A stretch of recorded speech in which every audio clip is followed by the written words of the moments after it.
안녕하십니까. 자산배분 투자 연종철입니다. 오늘도 블룸버그 레일리드 8월 12일 방송 요약 및 해설해드리고 제 의견 개진하겠습니다. 제가 채권 방송을 해설한 이유는 워낙 채권 자금의 규모가 주식시장 규모의 4배 다르고 장기 자금, 연기금이나 보험사의 그런 기금을 운용한 것이기 때문에 큰 자금 그리고 장기를 보는 자금이기 때문에 이를 운용하는 사람들의 그런 의견이나 생각을 읽지 못하고 사업을 하거나 또는 주식 투자를 하거나 부동산 투자를 하는 것이 상당히 위험하기 때문에 이 방송을 하게 되었습니다. 오늘 3분 나오셨고요. 크리스티나는 인베스코의 글로벌 채권의 시니어 포트폴리오 매니저고요. 머리는 웰스파고의 하이그레이드, 인베스트먼트 그레이드 채권의 헤드십니다. 그리고 마이클 컨터필러스는 리처드 번스타인의 어드바이저라는 회사의 채권 다이렉터입니다. 세 분 다 한때 뱅크 오브 아메리카의 트레이딩 플로어에서 근무했었다는 얘기도 잠깐 나왔었습니다. 자, 파이널 스프레드로 마지막 3가지 질문 말씀드리고 그에 대한 답변, 그리고 오늘의 주요한 쟁점과 답변 말씀드리겠습니다.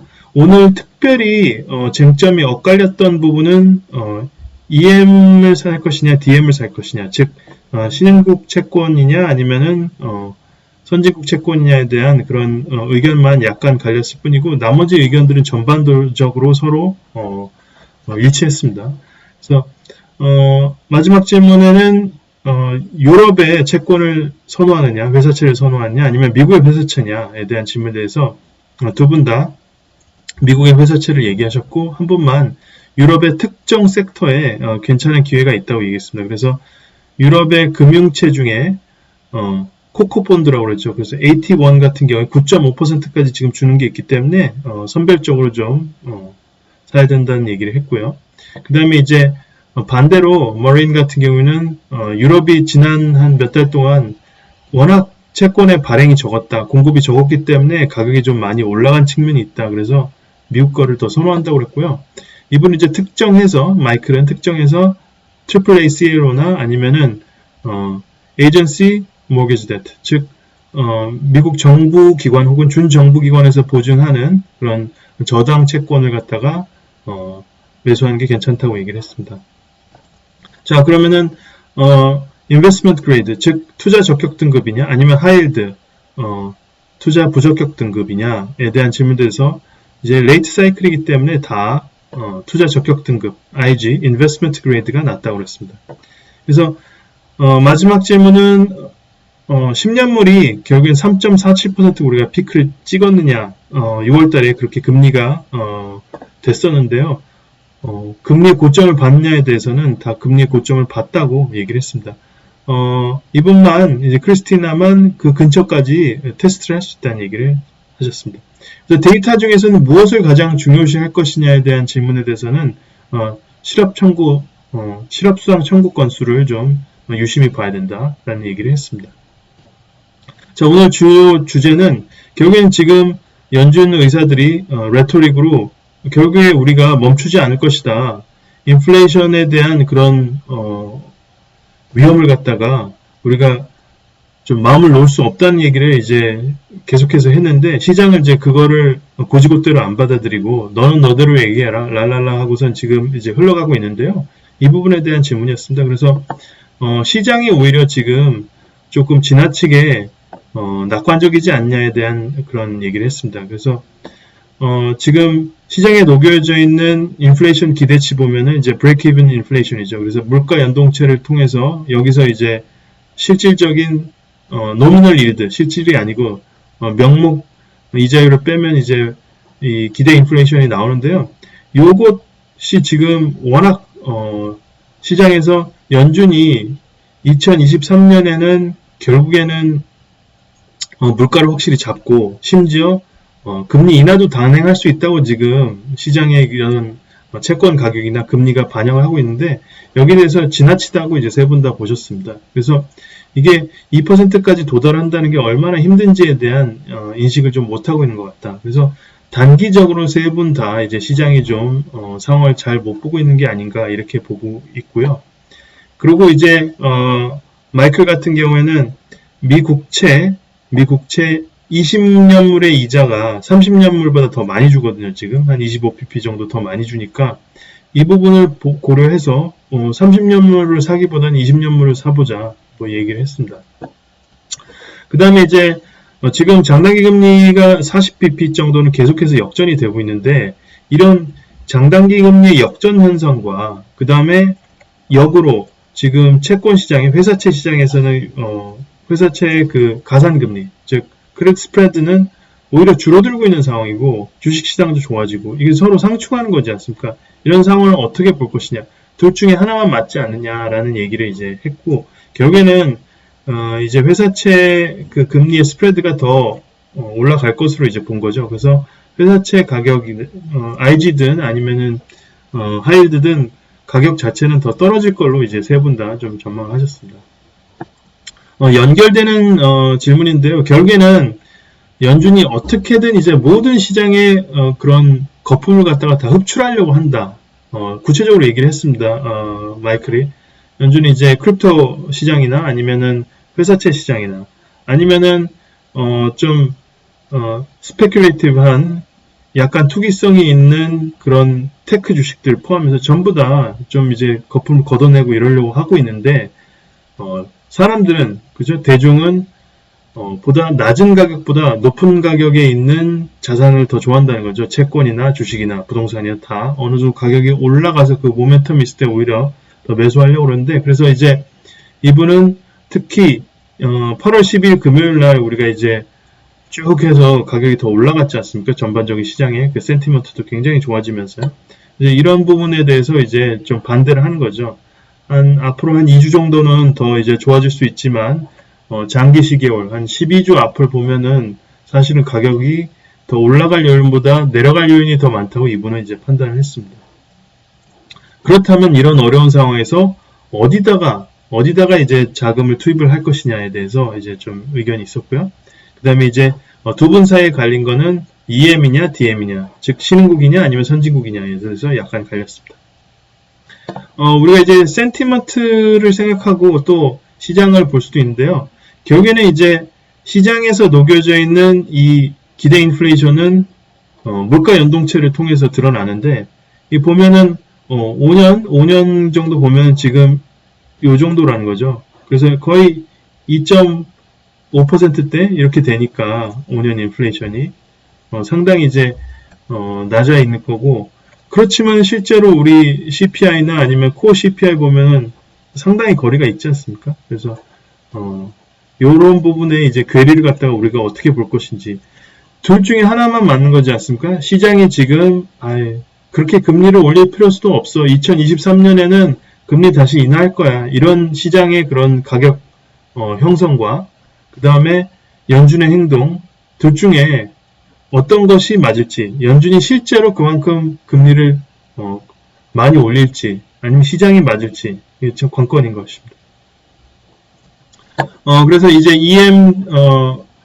EM과 이제 DM을 갖다가 얘기를 한 거죠. 여기에는 이제 환율도 이제 포함해서 이제 얘기를 한 겁니다. 그래서 크리스티나는 투자 기회는 EM의 즉 뭐 브라질이나 멕시코나 이런 데 그 통화가 오히려 더 나을 수 있다고 보는 거죠. 그 선진국 통화보다 대신에 좀 약간 상충이 되긴 하지만 달러가 낫다는 거죠. 유로나 옌보다 이렇게 얘기를 했고요. 근데 이제 이 달러가 꺾이기 전까지 EM 환율이 괜찮아지기 상당히 힘든 상황에서 약간 이제 이런 부분에 대해서는 약간 개인적으로 의구심을 약간 갖습니다.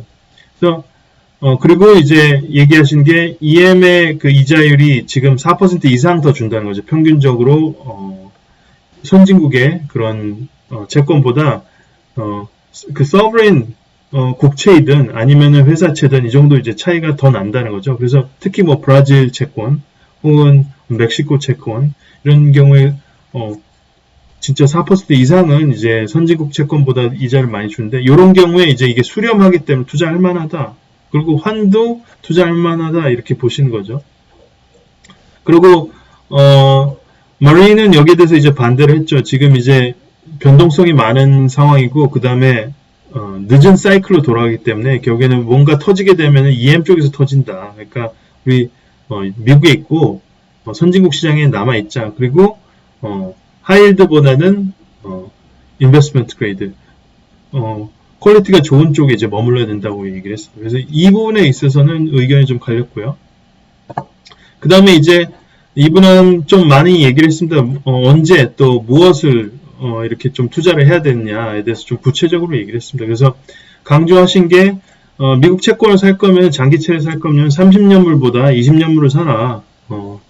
만기 리스크는 덜 하고 또 이자는 더 주니까. 이날 보면 이제 장기물은 이렇게 가격이 떨어지고 있고요. 그러니까 30년물은 3.1% 주는데 20년물은 3.3%씩 준다는 거죠. 이 사이에서도 지금 금리가 역전이 돼 있고요. 그 대신 하이힐드는 지금 비추다. 추천할 만하지 못하다. 늦은 사이클에서는 스프레드가 더 와이든이 되니까 이런 미드 사이클 중간에서는 한 600bp 정도의 가산금리면은 하이힐드 무조건 사야 된다. 근데 지금 상황 연준이 이제 금리를 계속해서 올리는 거의 정점에 다다른 이런 레이트 사이클에서는 그러지 말자 얘기를 했고요. 근데 나름대로 단기성 자금, 현금을 파킹할 만한 곳은 또 동의를 했습니다.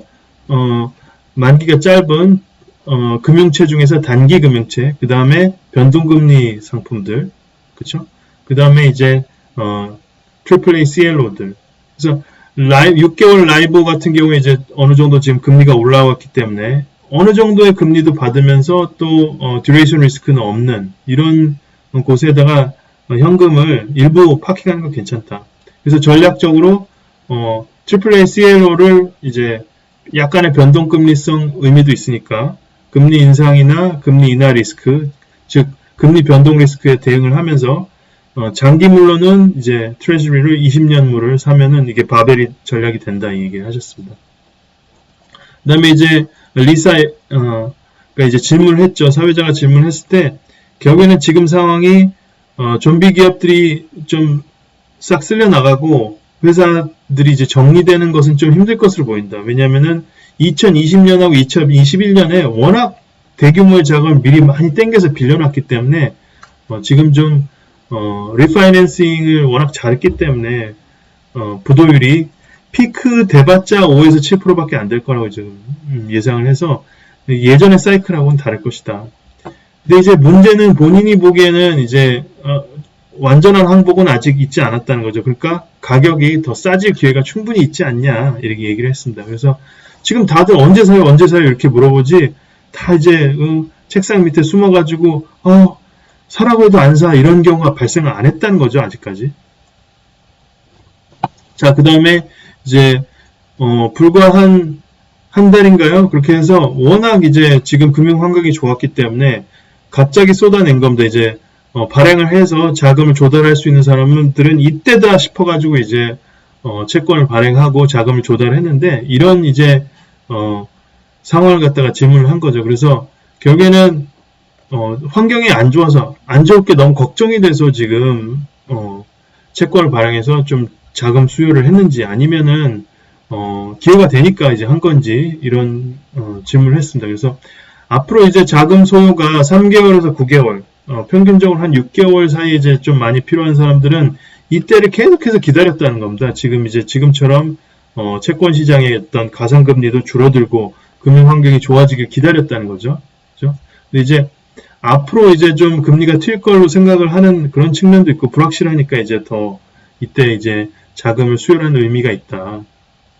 그래서 프라이머리 같으면 직접 이제 발행하는 시장이죠. 거래하는 시장이 아니고 직접 이제 회사에서 옥션을 통해서 경매를 통해서 발행하는 이 프라이머리 시장에서 지난 4주간 160빌리언 한화로 약 180조 원 정도 되는 그런 규모가 있었다는 거죠. 상당히 지난 4주 동안 좀 회사들에서 적극적으로 돈을 빌렸다는 겁니다.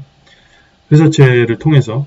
그리고 이제 지난 한 달 반 동안 그 전보다 무려 스프레드가 50bp 0.5% 낮아졌기 때문에 회사들 입장에서는 적극적으로 이제 돈을 이제 빌린 거죠.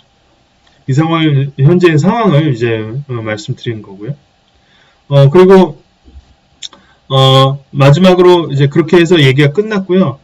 저는 이제 자산 배분 전략 제가 이제 구축해 놓은 거를 유지를 하고, 지금 구조적으로 우리가 성장해야 되는 부분들이 상당히 많이 올라왔습니다. 우리가 이제, DGRO, 그래서 계속해서 5년 동안 배당을 성장시켜준 기업들이나 아니면 이제, 기술이 상당히 좋거나, 그죠? 결국에는 이런 테크 기업들, 그리고, 클라이밋 체인지, 기후 환경에 대비하는 태양광, 그리고 뭐, 풍력, 그 다음에 뭐, 이런, 우리가 전력을 갖다가 이제 대체 에너지로 생산하고 하는 그런 기업들에 투자하는 것, 그리고 혁신 기업. 이런 구조적 성장 기업들이 상당히 장기 금리가 낮아지면서 많이 이제 좋아졌고요, 최근에. 그리고 이제 이런 지정학적 갈등, 근본적인 어떻게 보면 인플레이셔너리한 요소이죠. 미국이 이제 리쇼링을 하려고 하고, 그 다음에 실질 자산에 대한 투자를 이제 늘리려고 하고, 미국의 산업을 갖다가 다시 이제 일으키려고 하는 부분에 있어서 이런 부분을 갖다가 우리가 비중은 좀 줄였지만 꾸준히 유지를 해야 되는 것 같습니다. 그리고 이제 어떤 상황이 발생할지 모르기 때문에 우리가 좀 안전한 달러로 된 이런 채권들은 유지를 하자. 그래서 이런 제 기본적인 이 보정된 공격자산 58%, 수비자산 42%의 이 포지션을 좀 유지를 합니다. 그리고 우리가 장기채 금리가 2.5% 이하로 떨어질 때는 제가 이제 여러 가지 기회 이익이나 기회 손실을 함께 고려해서 좀 가슴이 쓰린 상황이 앞으로 생긴다고 하더라도, 그죠? 자산 가격이 95년처럼 너무 많이 올라간다고 하더라도 그래도 우리가 선택적으로 이 전체 자산 비중에서 장기채 5%, 그것이 회사채이든 아니면은 국공채든 미국채든 총 5%를 좀 덜어내고 공격 자산에서도 우리가 5% 정도는 덜어내자. 어느 특정한 것을 덜어내는 것은 상당히 힘들 수가 있어요. 그러면 좀 일괄적으로 그 수준에 올라와 있으면 우리가 이렇게 바스켓으로 된 ETF를 많이 샀기 때문에 그 중에서 이제 베타가 좀 높은 것들을 시장 변동성에 같이 함께 움직이는 것들을 등락인 센 것들 위주로 여기서 5% 그리고 여기서 5%는 좀 덜어내보자. 이 의견을 개진을 드렸고요. 그 자세한 근거가 되는 영상은 또 똑같이 링크를 좀 붙이도록 하겠습니다. 감사합니다.